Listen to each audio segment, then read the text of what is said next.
Starting Civilization or Chaos, a study of the present world crisis in the light of Eastern metaphysics by I.H. Conybeare.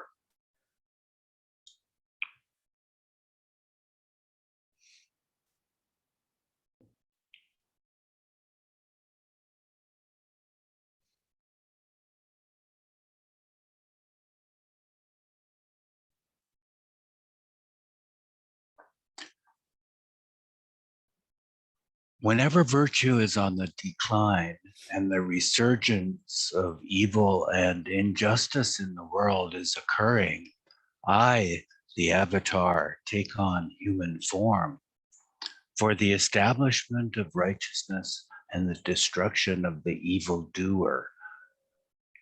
I am born from age to age, and that's from the Lord's Song. This little book is humbly and respectfully dedicated to the Avatar Meher Baba.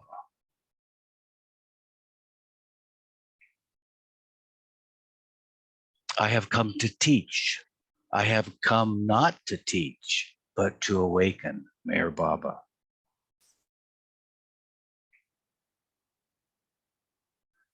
There's an advertisement for God Speaks is shortly to appear.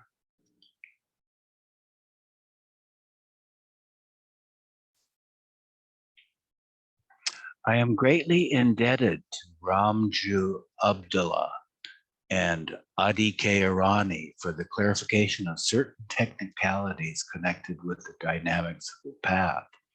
I have to thank their associates, Professor C.D. Deshmukh, M.A., Ph.D., Dr. William Donkin, M.B., and C.B. Purdom for allowing me to draw on their publications, such as the Discourses of Meher Baba, the Meher Journal, the Wayfarers, and the Perfect Master. Also, acknowledgement is due to the Awakener, New York, and to the New Age Interpreter, Los Angeles.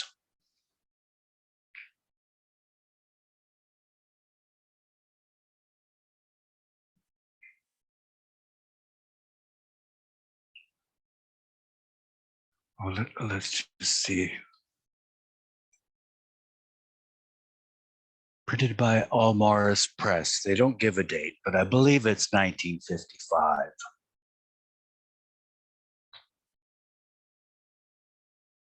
Contents page.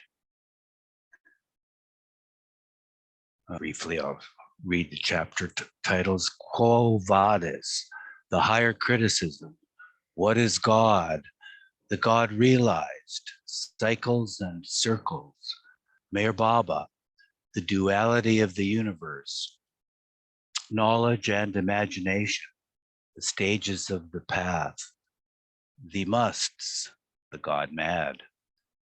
Karma, prophecies, Jesus, and Avatar, the second advent, and an appendix.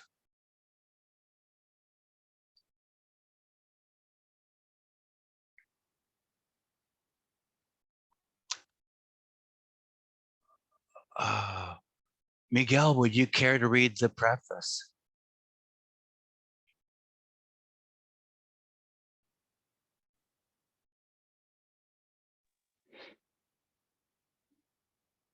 Yes.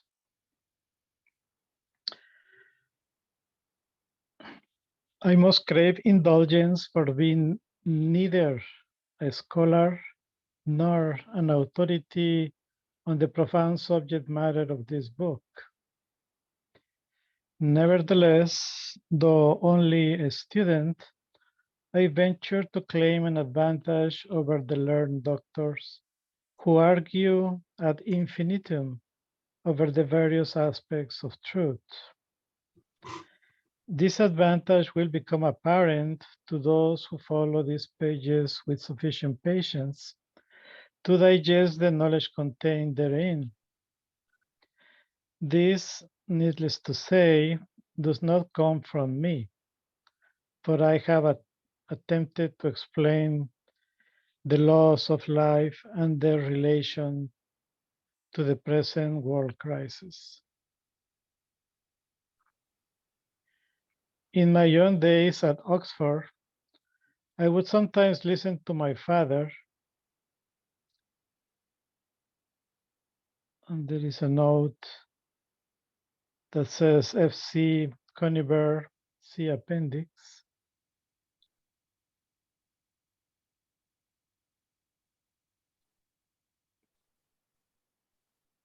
So listen to my father and his friends.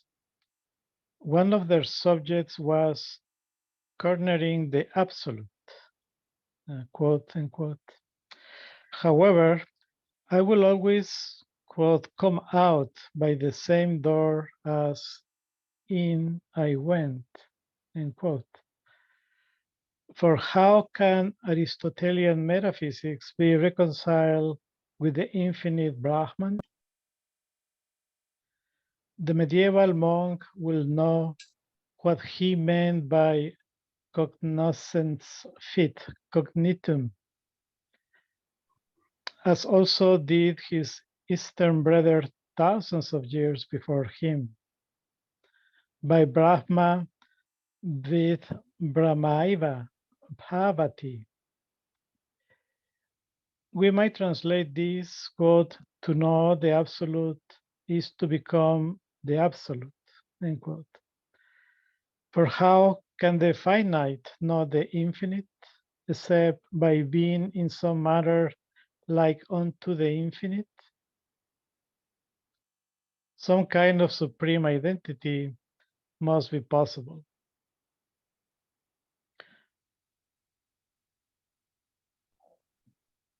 The Upanishads say, quote, those who cultivate ignorance enter into blind darkness, but into greater darkness do those enter who confine themselves to scientific knowledge.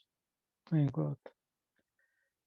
The profound truths and laws of life cannot be discovered in the British Museum or in scientists' laboratories. Few there be who can master the knowledge of the dynamics of the path, which leads to all wisdom and to the ultimate reality. According to the Hindu concept, there is the infinite Brahman, who is called that, quote unquote. For can we call something we do not know by a name? How apply a qualifying adjective? Quote unquote, that exists beyond the compass of our limiting senses. Quote, the eye does not go thither, end quote, says the Upanishads. Quote, nor speech, nor mind, we do not know. The ignorant think that it lies within knowledge. The wise man knows it is beyond knowledge, end quote. The relation of man to God has always been the subject of endless conjecture by the theologians of every faith. But this problem can never be solved through the intellect, which is bound by the limitations of the human mind. Again, the Upanishads explain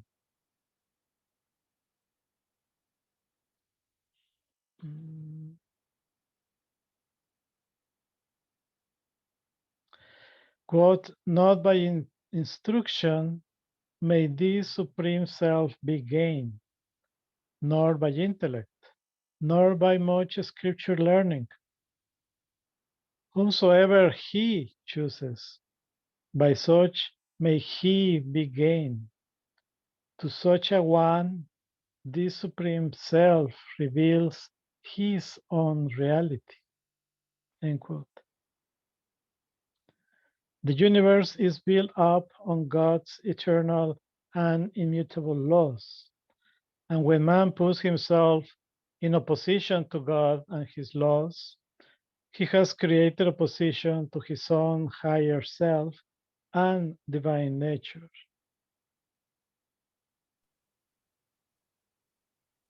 It is then when wholesale violation of his laws take place, as as it's happening today, that God again descends from the infinite to take on human form as a recurring divine manifestation on earth, to win back men to himself. Such a man is an avatar or messiah.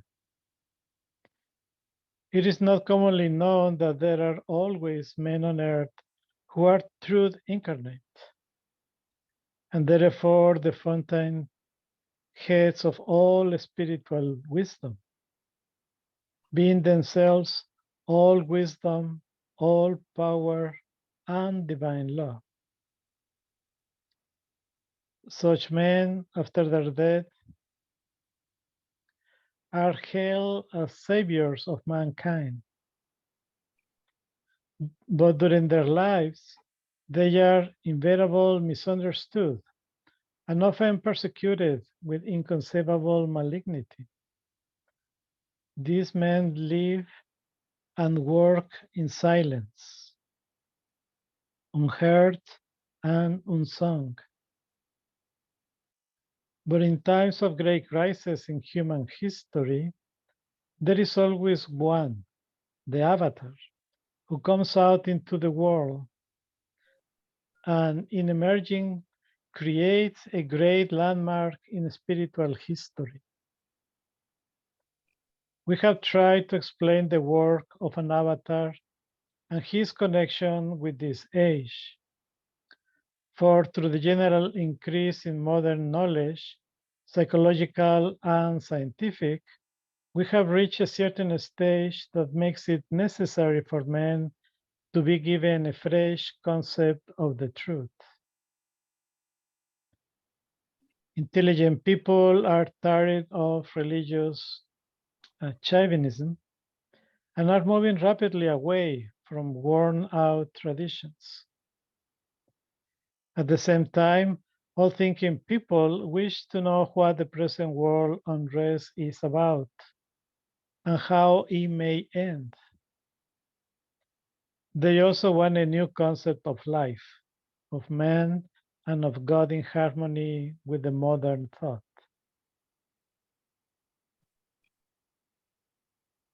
There is an interesting fact connected with my father. Irritated by the attacks of the church on Darwin and Huxley, and the new scientific approach at the beginning of the century, he decided to write a book for the lay public. This retaliatory work, Myth, Magic, and Morals, which he gave to the rationalist press, was a devastating attack on Orthodox Christianity and played a considerable part in shaping the minds of the younger university generations towards rationalism. Later, my father, a religious man,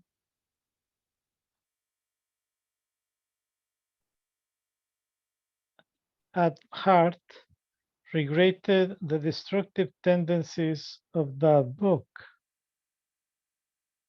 Finally, he requested me to write a book on Christ's teachings in relation to modern thought. It did not seem possible at the time that I, brought up as a hard beaten free thinker, should ever be capable of writing a book of such a nature, especially as I was scarcely competent to answer the scholars in their own language.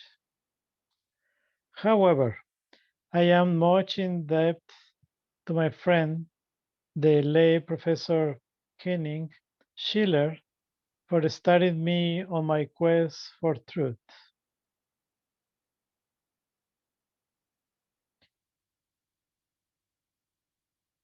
The shock of my father's death, adding to the sadness of losing so many Oxford comrades in the First World War, turned my attention to the deeper truths hitherto outside my ken. The more I learned, the less I knew. One horizon after another opened up to my astonished and inquiring gaze. At last, after many years, I came to a silent heaven to discover that all knowledge was within myself, but that it, but that it could only be revealed through the gaze of a God-realized master. Now I patiently await the day when the silent one may come to unlock the gate to my own treasure house.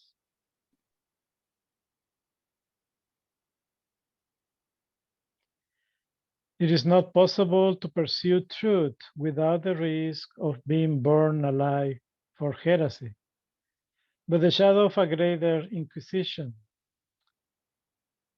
like the sword of Damocles, hangs over the heads of millions.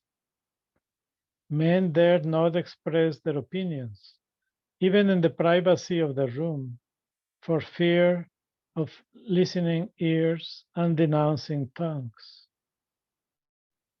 In the still free countries, it is recognized that intelligence should have the right to affirm or to deny all it deems fit.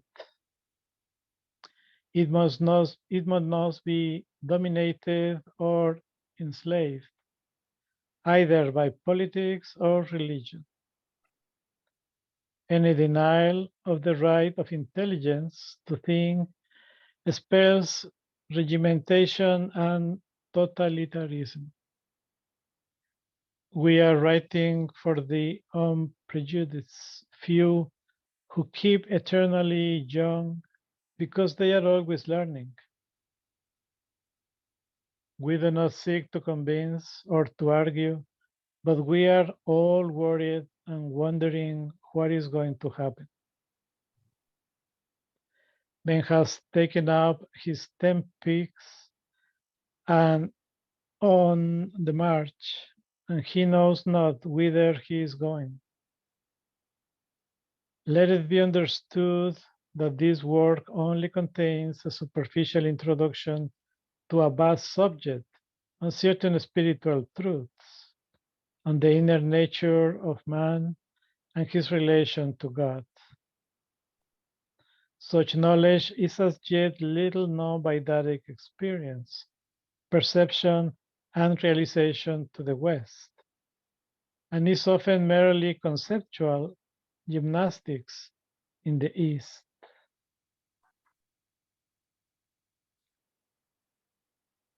Thanks, Miguel. Marian, could you unmute and continue with the reading? Introduction. Quo vadis? Will the sun go down and the stars come out over a dead world? Will our planet become another moon? This question has to be answered, and soon, for we are living in an apocalyptic and eschatological age. Einstein has said that the annihilation of all life on Earth has been made technically possible by the hydrogen bomb. Experts say that the bombs might kill 40 million people in the first hour of a war. We do not need much imagination to know that a general disintegration of the Earth's surface could follow such a catastrophe.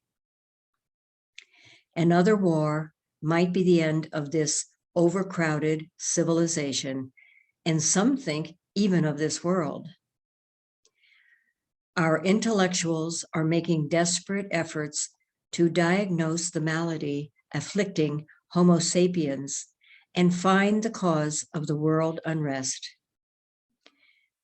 They write millions of words on the need for cultural understanding and humanity.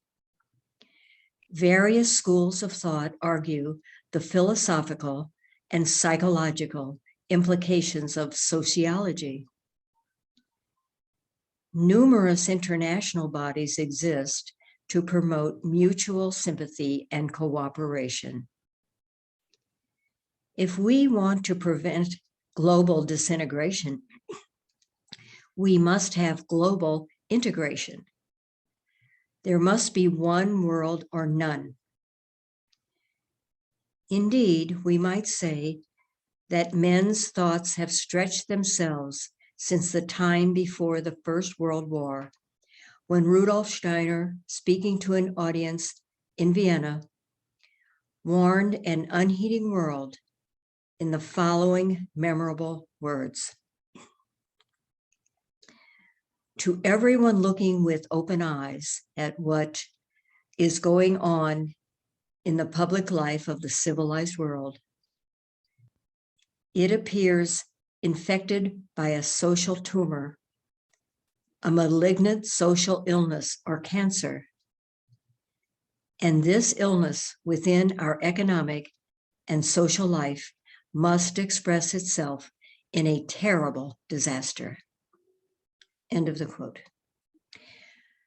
We have now passed through two terrific disasters in the shape of 2 world wars. Must we pass through a 3rd world war? Intelligent people have not yet been able to keep pace in their thinking with the facts of the social and spiritual situations of our time. The Industrial Revolution has caused the collapse of the old social order. This has been replaced by generally disintegrating conditions and values in all ranks and walks of life in the Western world. Some modern thinkers even go as far as to say that we have to get rid of much connected with the past, no matter how worthy in itself, simply because of its tradition. Some think our civilization is doomed, not because of its over-mechanization and artificiality, but because man's intellectual equipment has outstripped his moral and spiritual development. They have felt, in fact, that unless some form of spiritual compensation can be found, civilization cannot last. For misdirected scientific achievements will destroy it. What can this form of compensation be, which alone can save humanity? It is more than 30 years since I listened to the Learned Brotherhood on this topic. Brought up in the rationalist school, I suffered from no religious inhibitions, and so was free from my sectarian bias. Later, however, I began to search for the spiritual compensation which must save mankind. We have been told that a change of heart is necessary to produce a better balanced type of humanity, more capable of dealing with the complex problems confronting it today. If there really is a way to save humanity, can any human agency find it? Will not some form of divine intervention be necessary? Can we believe in such a possibility? That is to say, do we believe in omnipotence? For no human agency can help us in a disaster of unlimited dimensions.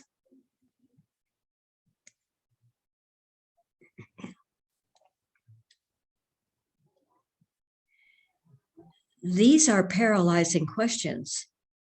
Prehistoric civilizations, of which we know nothing, must have come and gone in the distant past.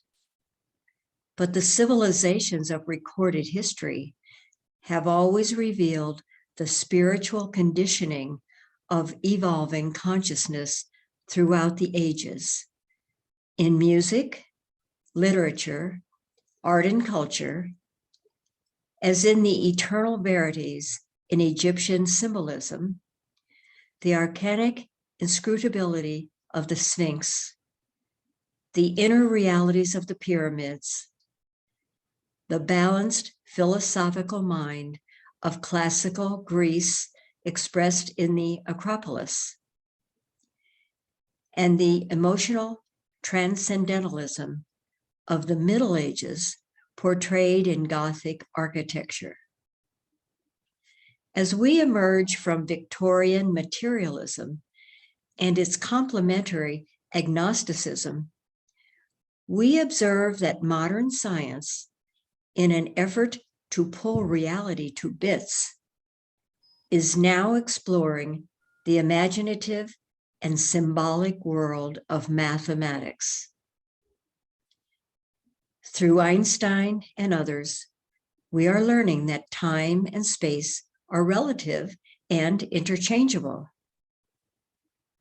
Research into the atomic structure is revealing matter as a form of energy, so that the truly modern scientist is obliged to overhaul his previous concept of physics.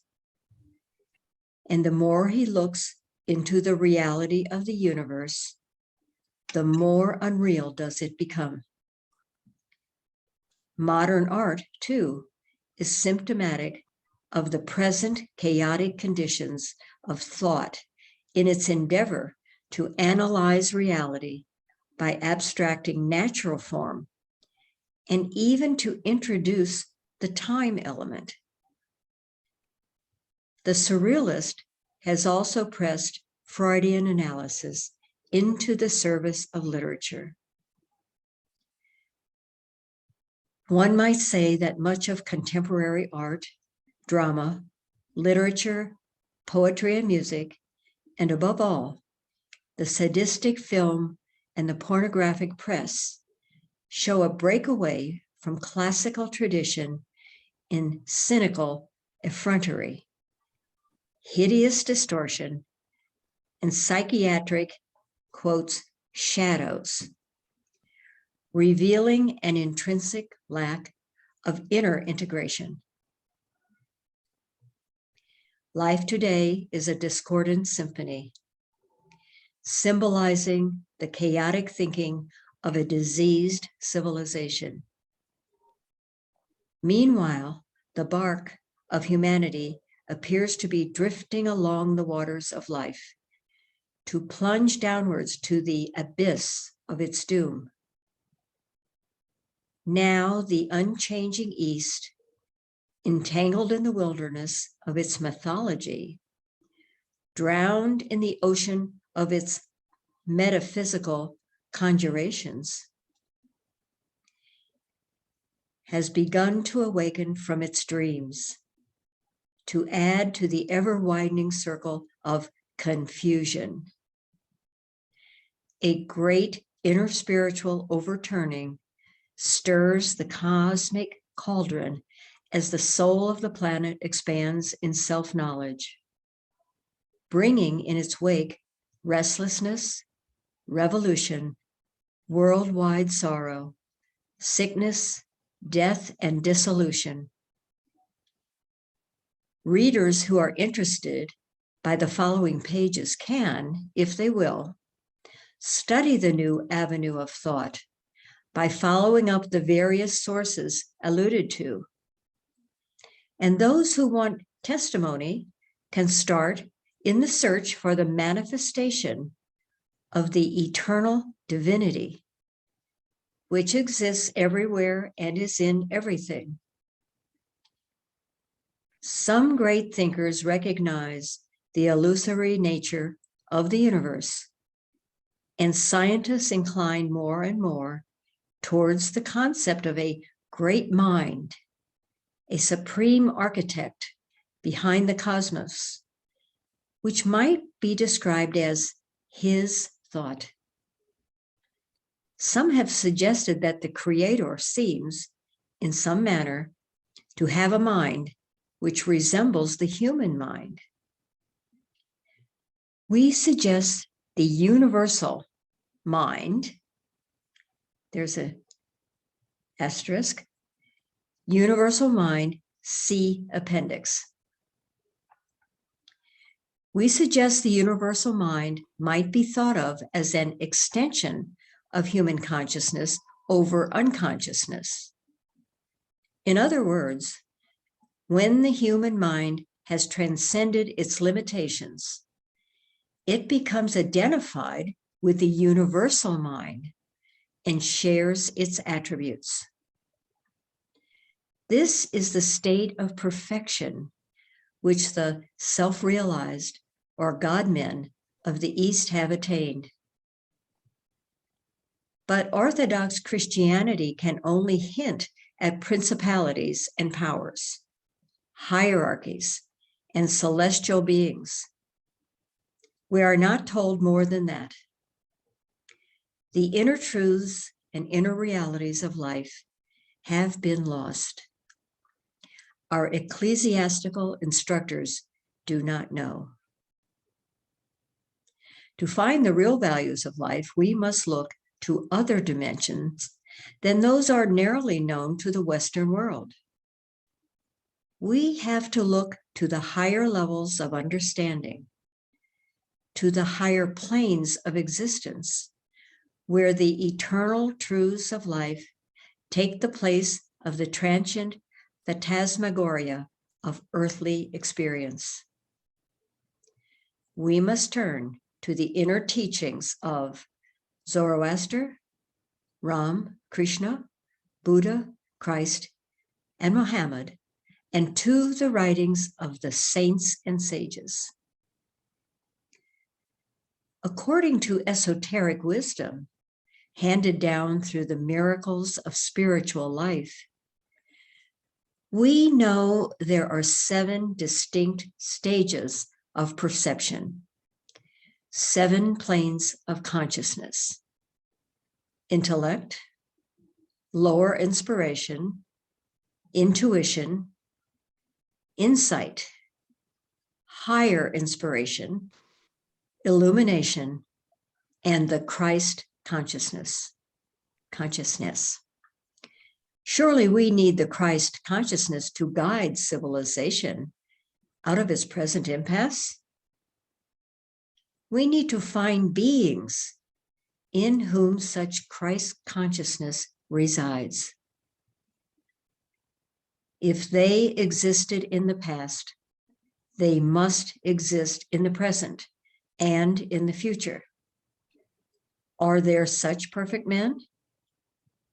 If so, then there must be some form of divine intervention to prevent Homo sapiens from utterly destroying himself. Esoteric knowledge and philosophy teach us that there are always such great masters on earth at all times. If that is so, then there must be a divine plan, a purpose behind our creation, a path for men to follow. We are witnessing not the end of the world, but the end of an age.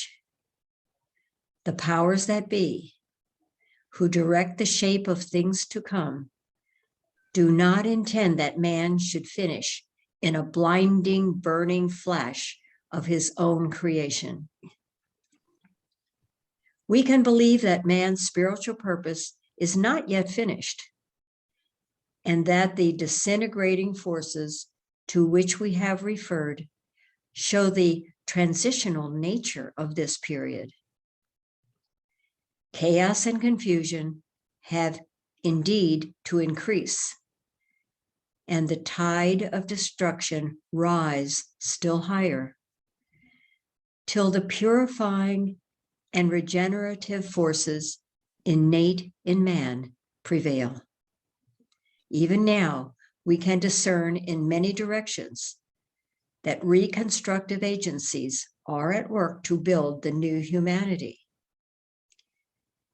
The coming change of heart will achieve the synthesis of man's intellectual and spiritual potentialities.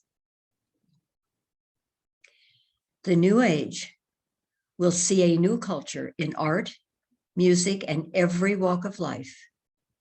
For the uncertainties of the past will have disappeared to be replaced by a glory and wealth of self-expression unsurpassed in human history.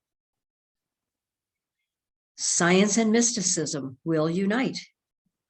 East and West will have met.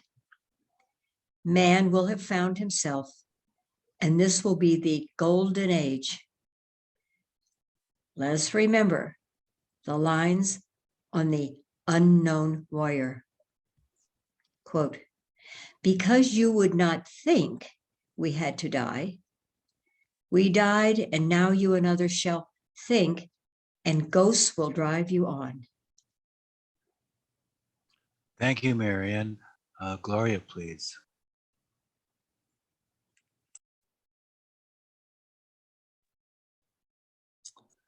Civilization or Chaos, Chapter 1, The Higher Criticism. Great work was achieved in comparative religion in the first half of this century by scholars at Oxford and other universities.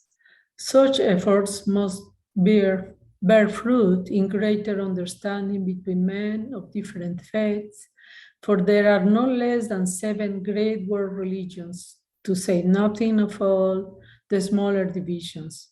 But unity in the fundamentals can be found only in the hidden teachings behind all the sacred books. Here the scholars have failed because they don't know the inner pattern of the laws behind the order of things, whether so-called natural or divine. For there are 2 kinds of existence, the natural and the spiritual. They are distinct, but the spiritual interpenetrates the natural. Life in the biological and physical sense belongs to the natural sphere. Man belongs to both spheres. He is not merely interpenetrated by a spirit, but is the organ of a spirit, so that he is in the kingdom of nature and at the same time in the kingdom of the spirit. I will give an example of what I mean. My father, in his book, said he endeavored to get back to the historical man of Nazareth and to penetrate the clouds of quote, strange and Kabbalistic interpretation with which divines from Paul onwards had hidden his true lineaments, end quote, to get back behind this mist of theology to the, quote, human heart of Jesus, to get back to his human thought, human knowledge, and human peculiarities of character, end quote. But my father, in his courageous attempt, failed to present a true portrait of Jesus, as he misunderstood the attributes of the Christ, that Jesus was both man and Christ. I mean, both man and God. He, being an agnostic, was unaware of what constituted the divine nature of Jesus. He knew little of man's inherent divinity, and that under certain circumstances he can become God incarnate. In his endeavors to sift the chaff from the wheat, he missed some solid kernels of truth, but his negation could be, and were in some cases, reconstructions. For as he said in his preface, quote, throughout history, throughout art, throughout science, throughout all experience, there are no negations which are no substitution of a larger and deeper reality, end quote. By his vigorous blast of criticism, he blew down the structure of theological illogicality. He also conclusively proves that Jesus was not the unique figure of the church could have us believe, thereby showing that there is a continuity of order in creation. In this manner, he paved the way for a rational study of the superconscious states of man. Once the academic mind applies itself seriously to the study of these unknown laws that prove the miraculous, quote, it will be found there is nothing miraculous, only a lack of knowledge on our part as to what constitutes the miraculous. The scholars have, so they think, been able to show that much of the Old Testament is borrowed from earlier Assyrian myths, and they consider the great stories to be mostly of mythical origin. But Emanuel Velikovsky has been able to show that some of these stories may have a background of fact. Take, for instance, the flood. A really great cosmic catastrophe did take place, and Joshua's account of the sun and the moon standing still need not to be considered a mere tale for the credulous. Velikovsky books, Worlds in Collision, lead us to feel there is something behind also called myths and traditional beliefs.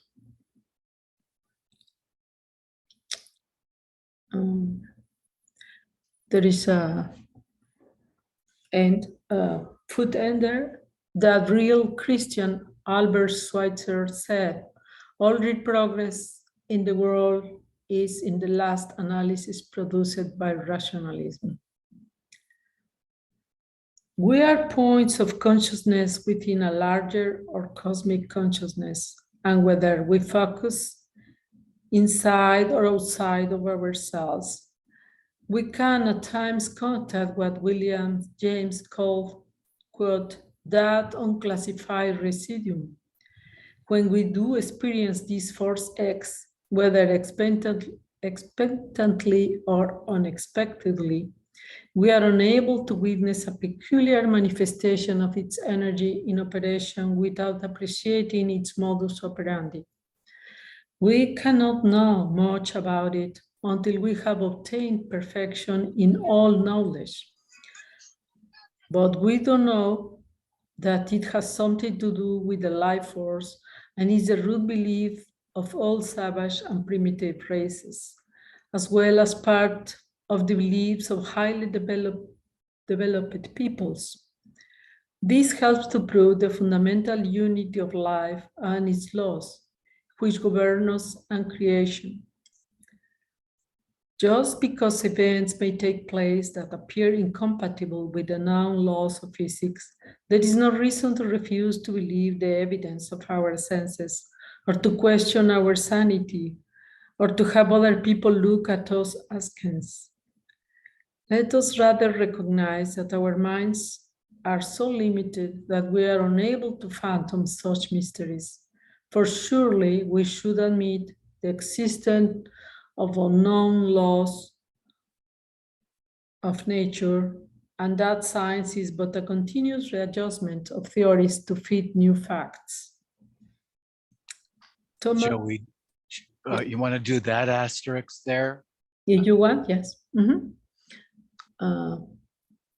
Egerton Sky's Everyman's Dictionary of Non-Classic Mythology writes that, quote, European myth has suffered greatly from the impact of Christianity. It is axiomatic that it's only in countries where the myths were actually put into writing before the arrival of missionaries that they retain any real value for the student. For example, the Edda of the Scandinavians was put into writing while the old religion still existed, and is therefore a most valuable source. The Arthurian legends, on the other hand, were put into writing after the conversion of the Celts, and have so much extraneous matter introduced that it is difficult to detect underneath all the stories of Eugene and other early Celtic heroes, and to realize that the King Arthur who fought the Saxons and the heroes who did make up the cycle of the Round Table probably never heard of each other. Quote, the same process is to be noted in the Teutonic versions of the Eddic poems, and particularly in the Slavonic tales, where the art of writing was brought in by the missionaries and the original background of myth is almost lost. It's a tragic reflection that the zeal of the great ones of the church has only had the effect of destroying the records of cultures that had existed for much longer before them than the present culture is likely to exist after them. End quote.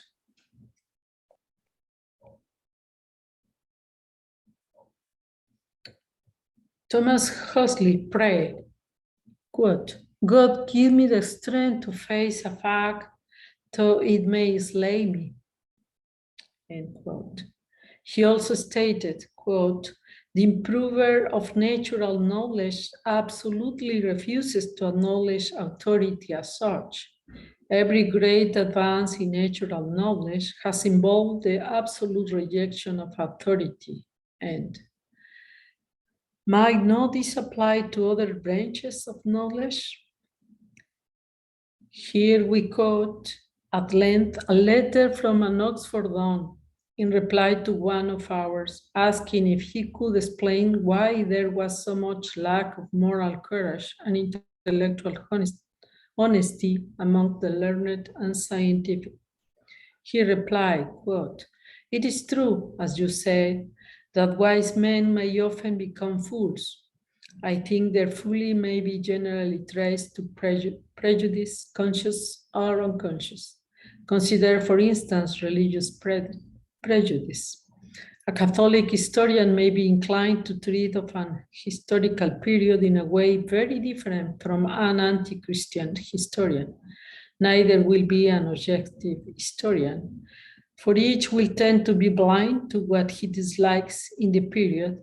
Thus, each will tend, as you say, to bulk questions inconvenient to his particular theory, and having ears to hear, he hears not.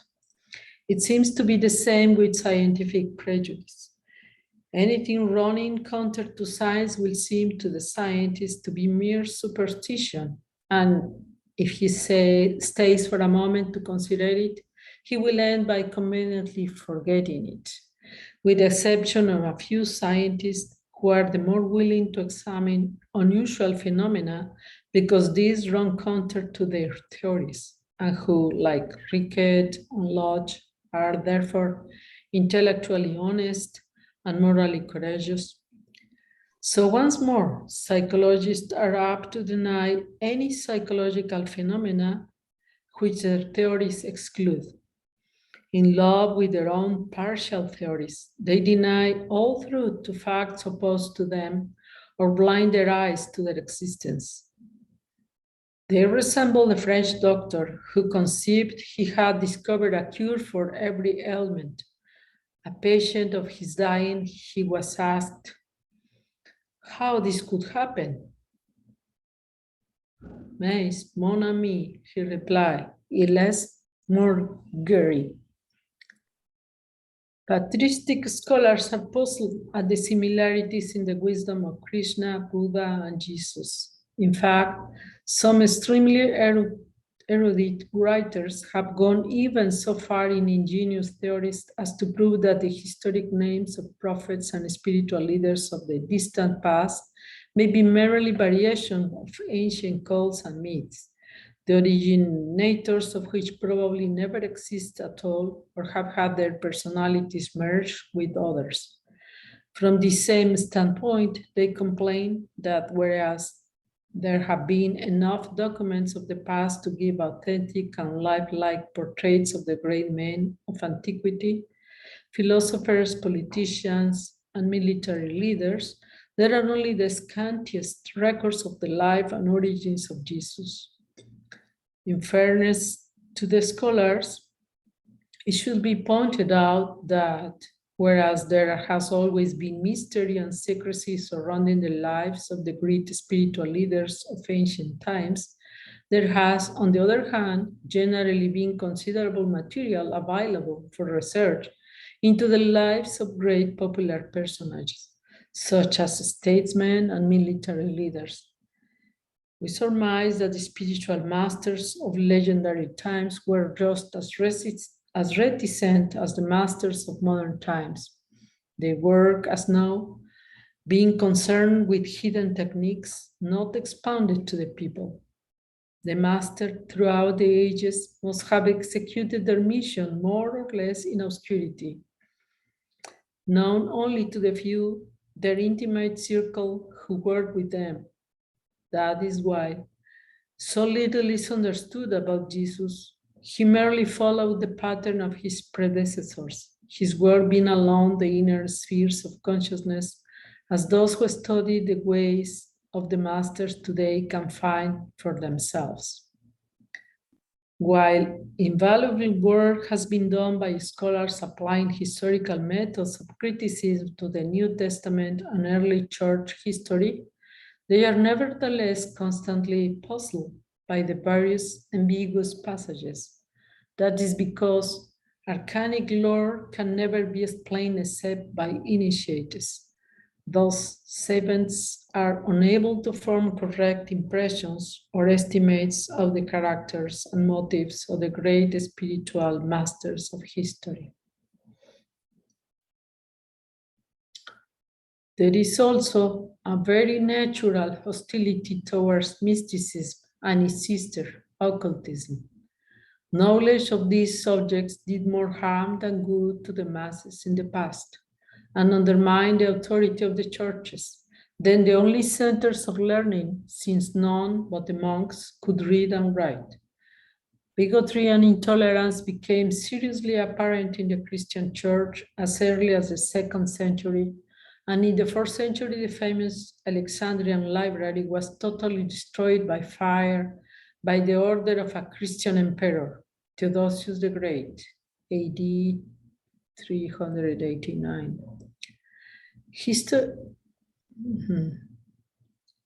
Asterisk, quote, there is a note there. In all fairness to Theodosius, it should be remembered that the library had previously suffered from fire.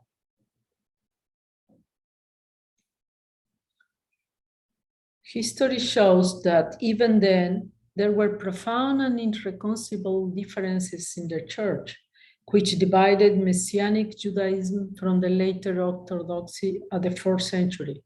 There is no doubt that the later church councils sought to extirpate the Gnostic tradition. Here I will quote from the book Myth, Magic, and Morals, which is extremely significant to students of Oriental philosophy interested in the dynamics of self-realization, about which, incidentally, my father knew little. He writes, quote, the Gnostic believers of the 2nd century figured the Christhood as a pre-existent heavenly eon that had struck down from the highest through the many intermediate grades of being and entered Jesus at the Jordan. End. Quote end.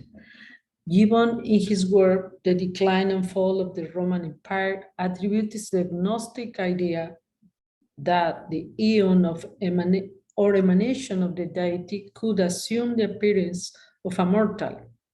Chapter 20, volume 2, to the Gnostics having been influenced by the school of Plato, but which all deference to Gibbon's immense and all-embracing erudition, we ask why it should have been necessary to go to the Platonic school, why not to the school of Jesus?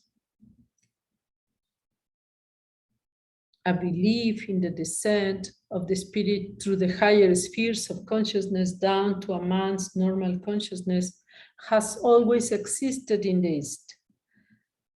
But the early church councils wanted to make Christianity essentially a Western religion, dominated and sponsored by Rome. It was therefore important to suppress all Eastern concepts.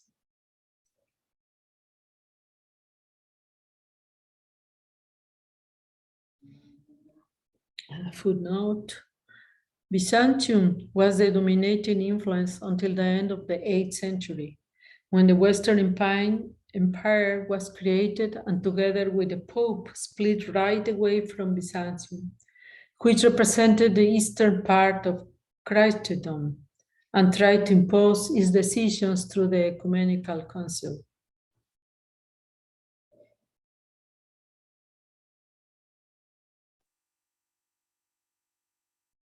For that reason, all the priceless manuscripts containing the Kabbalistic lore of Israel, the secret teachings of Egypt and India, perished along with the Gnostic tradition. In this manner, the Church destroyed her own roots and beginnings. It is also significant that as early as the 2nd and 3rd centuries, the above interpretation of the baptism in the Jordan was openly condemned as heretical by Rome and was supplanted by the teaching that Jesus was born God. Hence the insistence on the virgin birth legend. It is easy to appreciate Rome's reasons for this new doctrine.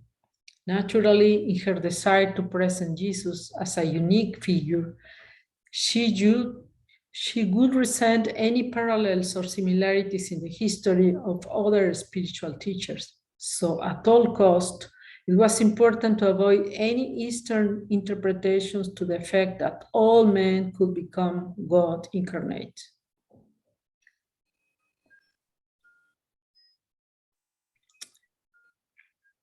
It appears that the Ebionites or Christians of Palestine also rejected the legend of the virgin birth, which some described as a pagan myth, modeled on that of Danae.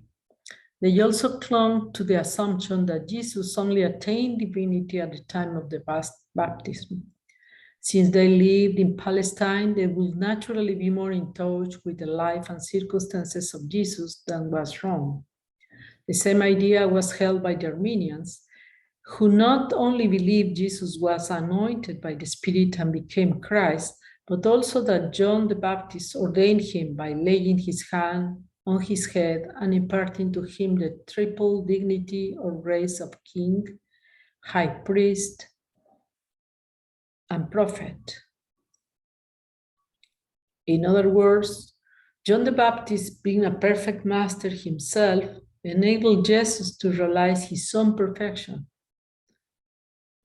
Such perfect men of the Christian faith in medieval times as St. Augustine, St. Francis Xavier, St. Francis of Assisi, and St. Thomas Aquinas, who maintained the theory of predestination and efficacious grace, would naturally discourage belief in the virgin birth legends.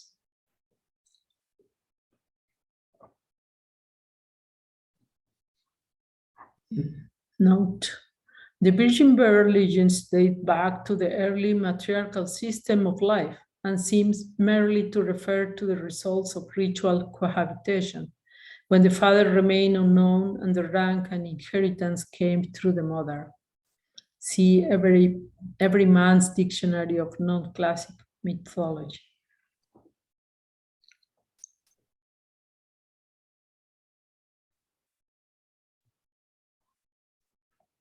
Scholars finding common elements in myths at different periods conclude that the later myths borrowed from the earlier, instead of seeking some connection between the myths which appear over and over again in religious history and show a definite pattern in spite of contradictions and exaggerations. However, my father points out that there have been exact parallels to the traditional story of Jesus. For instance, he writes, quote, And in the earlier Talmuds, we have frequent reference to the bad coal, as it was called. Those in the Babylonian Talmud, Sanhedrin, folio 11:1, we read that when Hillel, a rabbi, an older contemporary of Jesus, was walking in Jericho, the bad coal bore witness he was one who, for his righteousness, merited the Holy Spirit should dwell within him.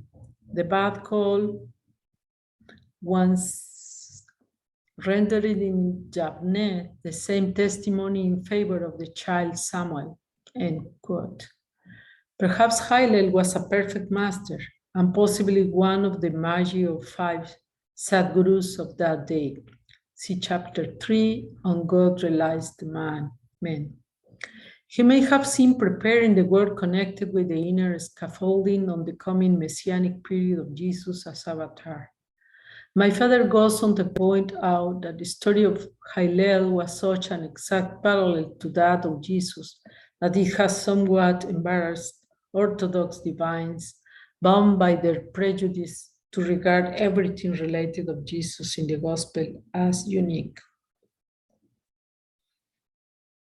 And the note says that Hillel lived from 75 BC to AD 4.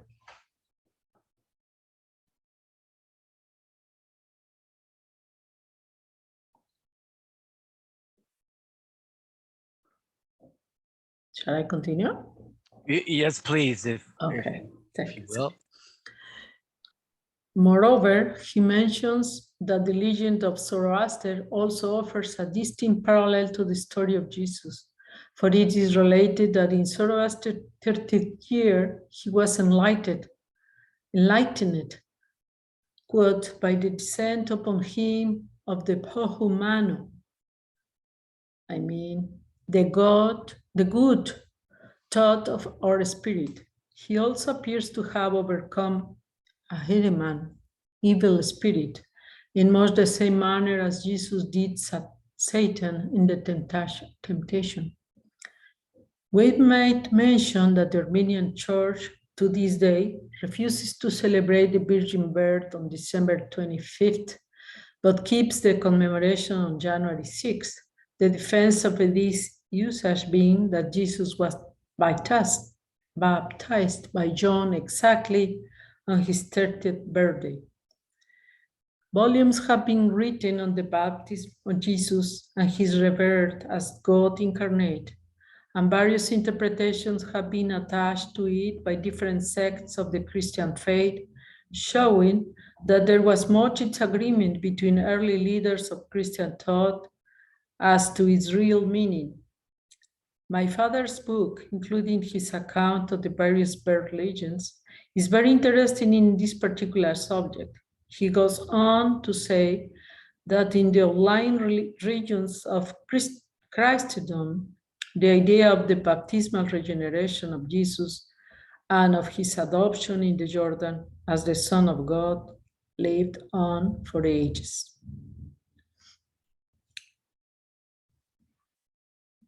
As late as the beginning of the 9th century, Elipandus of Toledo, the primate of Spain, was condemned for holding it.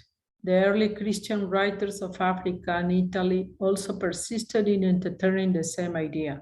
The Fraticelli too, at a much later epoch, attribute the belief of their founder, St. Francis of Assisi. We venture to predict that this idea will again prevail as East and West come into line in modern religious thought.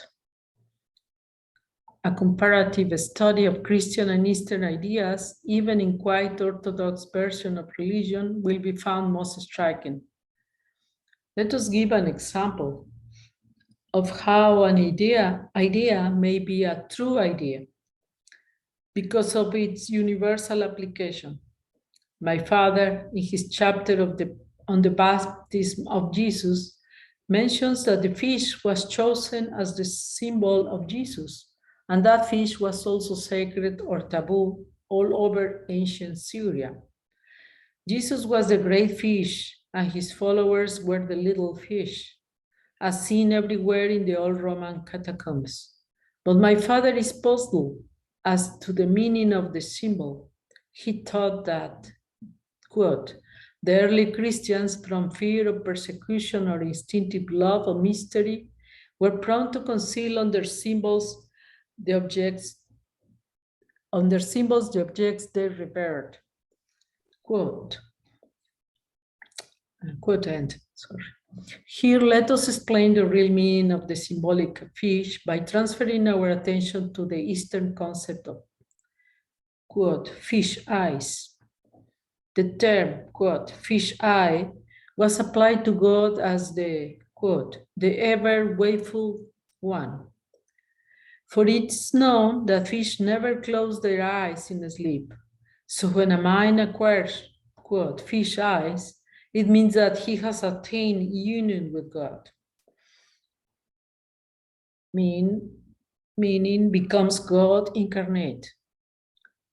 Jesus therefore had, quote, fish eyes. It is known that the masters do not sleep in the ordinary sense of the word. The early Christians obviously knew what they meant. When they allude to Jesus as the great fish, it was a clever disguise. Tertullian of Carthage begins his defense of baptism with water against those who deny its need and utility with the words, quote, we, little fishes, following the example of our fish, Ishtum, Jesus Christ, are born in the water, nor otherwise than by abiding in the water, quote ends, meaning in the regenerate state, quote, are we in a state of salvation, end. Water in this sense meant spirit, and the allusion to salvation signified the progress towards self-realization. It must also be remembered that Jesus was looked upon by the Orient as the god of the new era of the zodiac, namely Pisces, the fish, which started at the time of his birth. To show another example of the unity of thought pervading religious ideas everywhere, the Eastern idea often depicts God as a figure with three heads, signifying, quote, the one in three, namely the idea of Father, Mother, and Son, the Logos or Trinity of manifestation.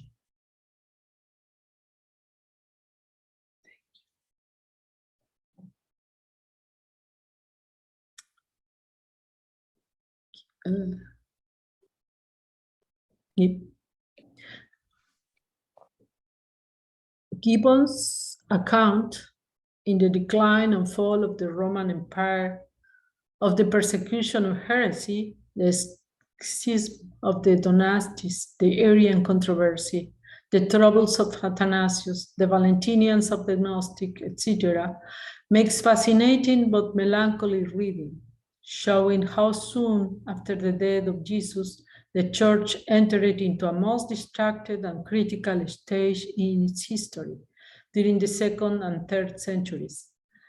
While the philosophers and educated circles of the Greek and Roman schools could amicably discuss metaphysical subtleties, Christian zeal and Christian fanaticism unfortunately soon transformed all speculation into dangerous heresies to be suppressed at all cost. As Gibbon says, quote, it became incumbent to believe and impious to doubt. The most bitter wrangling of all seems to have been about the triad of Trinity and other aspects of the Logos. Respective tenets were magnified by the acrimony of differences, and Christianity became the center of agonized and bitter hatred, the flames of religious discord spreading far and wide. To quote Gibbon's words, and quote, Constantine easily believed that the heretics who presumed to dispute his opinions or to oppose his commands were guilty of the most absurd and criminal obstinacy, and that a seasonable application of moderate severities might save those unhappy men from the danger of everlasting damnation. Quote ends.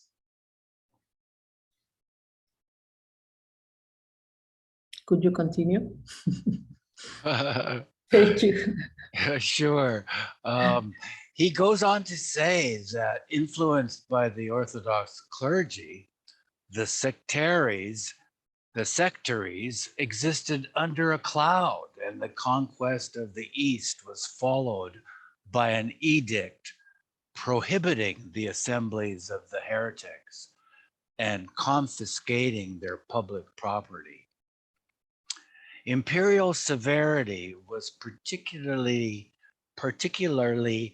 directed against the adherents of Paul of Samosata, the Montanists of Phrygia, who maintained an enthusiastic succession of prophecy, the Novatians, who sternly rejected the temporal efficacy of repentance, the Marcionites and Valentinians, under whose leading banners the various Gnostics of Asia and Egypt had rallied, and perhaps the Manichaeans, who had recently imported from Persia a more artful composition of Oriental and Christian theology. Gradually, as time went on, Gibbon has shown all these various differences and the exacerbations which accompanied them became confirmed by creeds and confessions, disciplined by an all-embracing and powerful church. And to help achieve this unity, it is small wonder that she found it incumbent to destroy the Alexandrian library and embark on a policy of craft, cruelty, and credulity, which was styled orthodoxy. Yet the name of Jesus and of all the saints stood as a bond and symbol of love and brotherhood. In the days of Jesus, a man wrote a book on skin or parchment scrolls with the aid of quill and inkhorn. It is difficult to conceive how authoritative versions of books were ever written at all, or that such writings should have come down to us.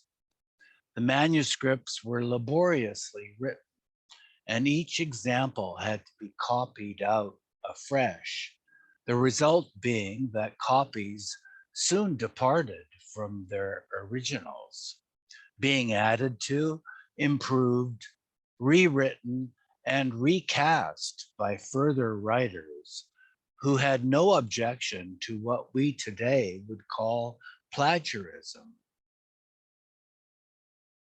In this fashion, as the years went by, books and more books were made out of the originals. And as my father says in one of his chapters on the gospel compilations, quote, authors, if they did not appropriate the works of others entire, yet never hesitated to borrow incidents, episodes, descriptions of men's appearance and character, and to weave these loans into their own works.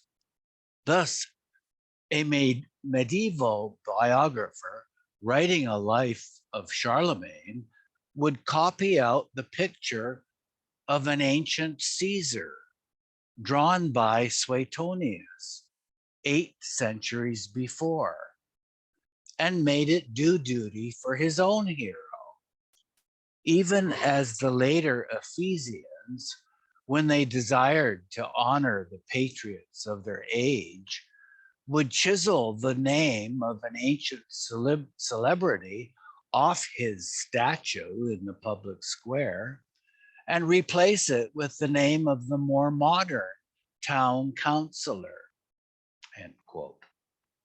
My father believed that the sayings of Jesus were written down at an early date after his death in Aramaic, as a moral manual was needed by his followers.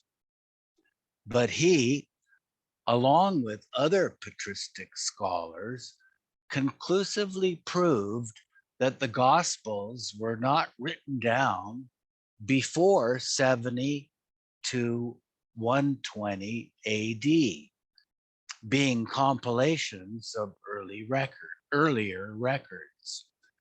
Then again, the authors of the first and third Gospels appropriated the text and matter of the second Gospel, and the writer of the fourth Gospel is unknown. This exploded the traditional view held at the end of the 19th century.